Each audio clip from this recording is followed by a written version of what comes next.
Voltamos com o nosso segundo bloco do programa Ponto de Vista, hoje discutindo o tema recente sobre o bullying. Falamos da questão da violência, do ambiente escolar, mas, professor Celso, o senhor professor em Direito, coordenador do mestrado em Direito da Unipar, também doutor em Direito, uma pergunta talvez possa parecer um tanto quanto inocente, mas o bullying é considerado crime?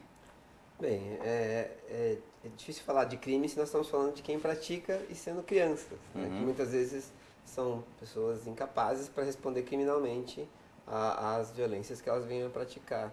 Mas não que isso elimine a responsabilidade que existe por trás de tudo isso. Na verdade, do olhar do direito é exatamente saber se esse extrapolamento dos direitos de alguém, de fato pode acarretar uma reparação, ou até no aspecto não necessariamente penal, tratando-se de crianças, mas até envolvendo um conselho tutelar, né, a questão do Estatuto da Criança e do Adolescente, pode até se direcionar a uma observação maior. Porque, na verdade, a preocupação que tem o direito é muito repressiva, no sentido que já aconteceu, né? Então, se o problema já aconteceu, na verdade, nós estamos procurando reparar ou tentar amenizar o que aconteceu. Mas não deixa de ter o papel também preventivo, que seria o inverso. Na medida em que o direito vem contemplando sanções, aí a quem? Né? A família dessa criança, ou mesmo as escolas, por conta da responsabilidade que elas têm nesse ambiente escolar. Então, se provoca também uma reflexão dessas pessoas envolvidas, até que ponto você não tem que cuidar um pouco mais do que está acontecendo, né?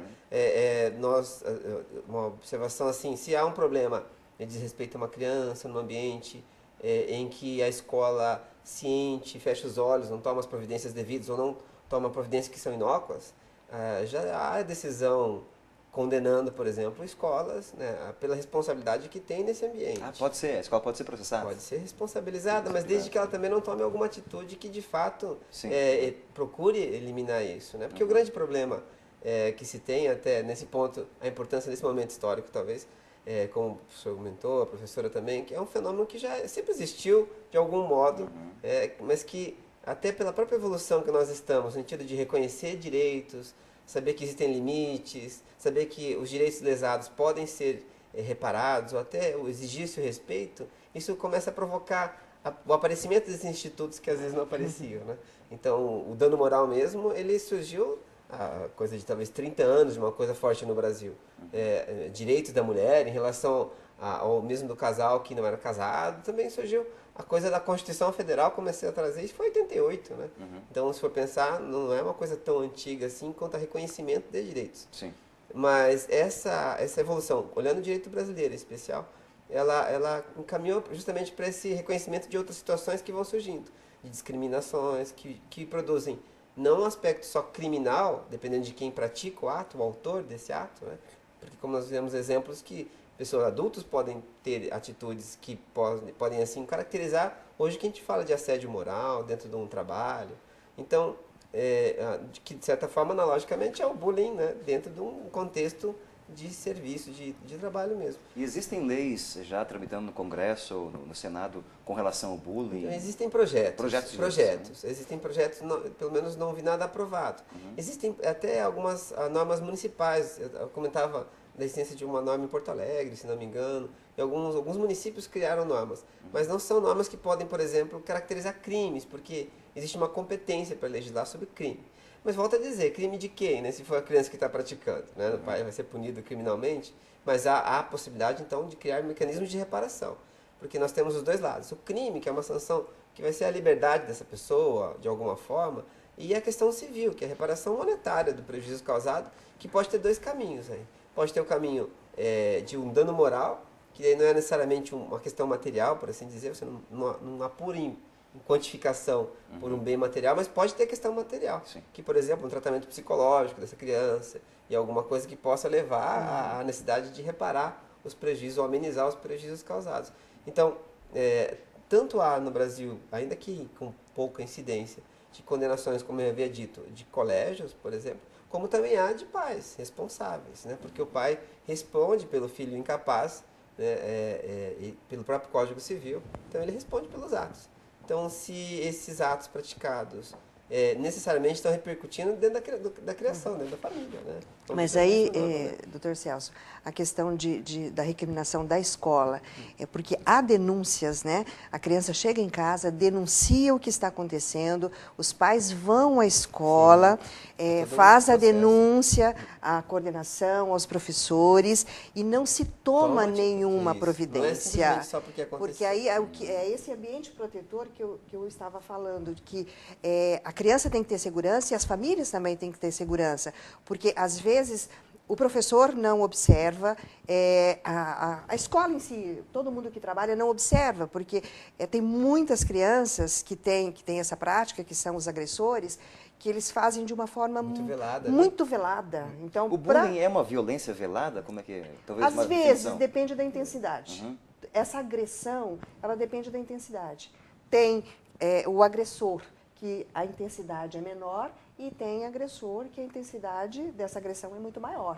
Aí ele se expõe, ele não importa quem está observando, quem está vendo, ele simplesmente agride, né? Porque aí ele quer dominar aquele espaço, ele quer dominar aquela situação.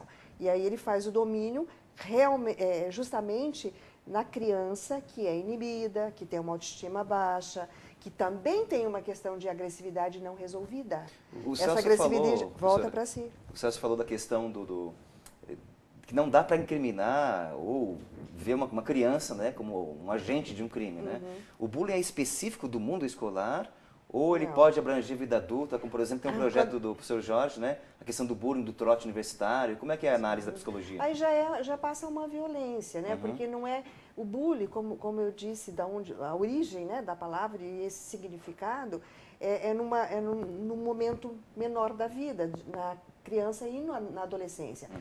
Ele pode se consolidar, essa agressividade pode se consolidar de uma tal forma no indivíduo e ter comportamentos de violência, que aí é uma intensidade maior.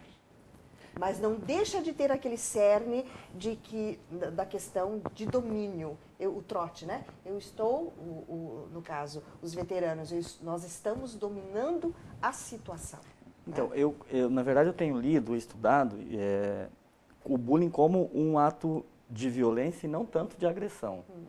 Que diferença tem de violência e agressão, professor? Porque a agressão, mesmo que a gente faça uma diferenciação entre agressão física ou uma agressão psicológica, a agressão me dá uma conotação assim de um ato material. Enquanto que o bullying, pela sutileza dele, foi falado da dificuldade de reconhecê-lo como, pela sutileza do fenômeno, do meu ponto de vista, é um fenômeno de violência, porque a violência é muito maior que a própria agressão. É um fenômeno maior. Então, o conceito de violência é muito maior. Porque pode-se fazer violência quando, por exemplo, não se respeita um direito, sem necessariamente agredir. Quer dizer, eu posso ser violento com uma pessoa sem agredi-la. Né? Uma outra observação que eu quero fazer é em relação a isso. Se eu sou... se você é meu chefe, por exemplo, e você comete algum tipo de ato humilhatório em relação a mim, você cometeu bullying em mim? Ou, por exemplo, se nós somos colegas de trabalho e você me faz um ato vexatório, existe bullying ou não?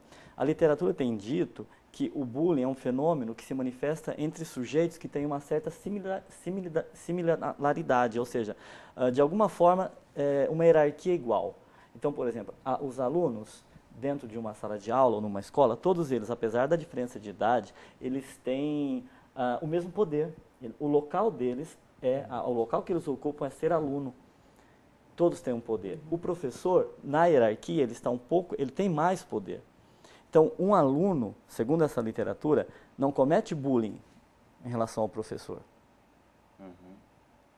Um aluno comete bullying em relação ao outro aluno, aos iguais. Porque então, tem o professor está numa situação de dominância. E ele está numa situação de submissão. Porque o bullying aparece justamente em situações de iguais, onde esses iguais, por algum motivo, assumem um poder entre esses iguais. Iguais na condição, né? Na condição, na função de poder, né? O que não retira a responsabilidade, Sim. inclusive, do professor. Talvez não a categoria de bullying. A gente tem casos, por exemplo, da internet, de alunos que fazem comunidades, né, aproveitam dessas redes sociais para humilhar professores, por exemplo, né? Ou matérias, etc. Isso é tratado, posso estar enganado, professor Celso, como um tipo de assédio, mas não como bullying. Desse fenômeno. Então, ao contrário, se um aluno ou alguns alunos da turma, né, jogam na rede social ou em algum comentários maldosos, etc., sobre um outro aluno, então aqui a gente tem um fenômeno de bullying, porque são alguns que assumem entre iguais uma postura de força, de maior poder, e esse poder vem de onde? Talvez pela riqueza, pela classe social, talvez pela orientação sexual, talvez pela cor da pele, talvez por enquadrar-se em um modelo estético, por exemplo. Então, esses que se identificam... Eu vejo de uma outra forma nessa questão aí, não basicamente nestas diferenças, né? Mas mais uma questão, olhando mais psiquicamente, mais uma questão interna. Porque quando você estuda casos... Quando você estuda casos, né, de crianças com esta agressividade, a gente sempre observa que o agressor, né, não a vítima, o agressor também é uma criança ou um adolescente de baixa autoestima, tem inibições, tem dificuldades de se posicionar no meio, praticamente ele faz como uma defesa, como ele querendo se posicionar, porque ele não consegue se posicionar enquanto pessoa. Então, ele necessita de colocar em prática esta agressividade para ele se posicionar. E em pesquisas realizadas dentro da psicologia, o que a gente observa é a criança que é o agressor, quando a família dessa criança, a família geralmente é uma família pobre afetivamente. Quando eu falo pobre afetivamente, ela pode ter posses, né? Porque tem muitos casos de crianças com posses, mas ela é pobre afetivamente, onde essa família não dá a proteção necessária, sabe, a esta criança. Tem um irmão mais velho que domina a situação e essa criança percebe que ele tem atitudes agressivas. Eu concordo que né? deve ter um fundo afetivo, um fundo psicológico que dá uma certa, que explique esse tipo de comportamento. Façamos o seguinte então, com os pontos de vista diferentes, cada um tem um ponto de vista, a gente vai para um breve intervalo e a gente retoma justamente essa questão da diferença ou talvez as causas geradoras do bullying. Não sai daí, voltamos já já com um ponto de vista.